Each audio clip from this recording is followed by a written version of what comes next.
জনাব রায়, আপনি বলেন, আপনার অভিজ্ঞতাটা বলেন। অভিজ্ঞতা হচ্ছে একটা নতুন আইটেম টেস্ট করা হলো। আচ্ছা এটার নাম কি বলছে, চিকেন লাকসু। আচ্ছা, ওটা চিকেন মন্ডি নাকি। শেষ হয়ে গেছে। যাই হোক, খাবারটা অসাধারণ ছিল, মানে টেস্টটাই আলাদা, এরকম টেস্ট আগে কখনো পাওয়া যায় নাই। এখানে রেসিপিটাও ভিন্ন ধর্মী ছিল এবং আরও কিছু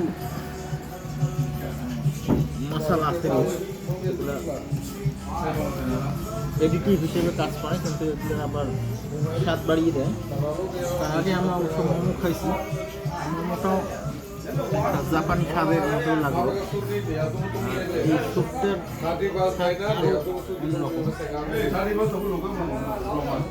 আর আমাদেরকে বুঝিয়ে দিল যে এটা 1 চামচ খাইতে হবে, এটা 1 চামচ খাইতে হবে। তাই না? এটা তাহলে স্বাদ পাওয়া যাবে। আচ্ছা, তারপর আর আর এখানকার সাজসজ্জাটাও অন্যরকম, অ্যারিস্টোক্রেটিক বলতে পারেন। পাহাড়ি নিচ্ছ ঢং। মোহনীয় সন্ধ্যাবেলার রূপ ফুটে উঠেছে। আচ্ছা, অ্যামেজিং বলা যেতে পারে। আর খাবারের ব্যাপারে আপনার পরামর্শ কি? এখানে খাবারের কোয়ালিটি অনেক ভালো। এখানে আপনারা আসতে পারেন এবং আসলে দেখবেন যে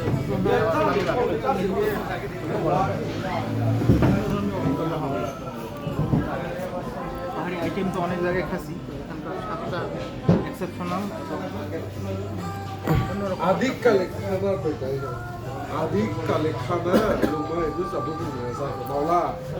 আপনি কাউকে আসার জন্য কি বলবেন? হ্যাঁ, অবশ্যই এখানে আপনারা আসতে পারেন। এটা বান্দরবন শহরের লামা উপজেলা, অর্থাৎ বান্দরবন জেলার পাশেই লামা উপজেলা। এটা হচ্ছে কক্সবাজার থেকে কাছে, একদম চকরিয়া থেকে আসা যায়। লামা খুব কাছেই, মাত্র 70 টাকা ভাড়া।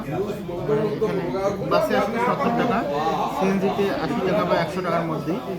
তো এখানে আসলে অনেক এরকম দোকান পাবেন, যেগুলো উপজাতীয় রেস্টুরেন্ট, এবং পাশে অনেক পাহাড় টাহাড় আছে, রেস্টুরেন্ট আছে, রিসোর্ট আছে, থাকতেও পারবেন, খেতেও পারবেন।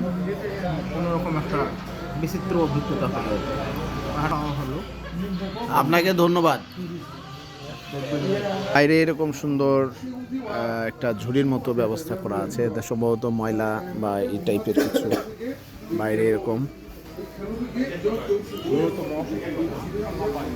চমৎকার সাজসজ্জা, নিঃসন্দেহে বেড়াতে আসার মতো। সেই সাথে খাবারটাও অত্যন্ত স্বাদের ছিল। সবাইকে আমন্ত্রণ।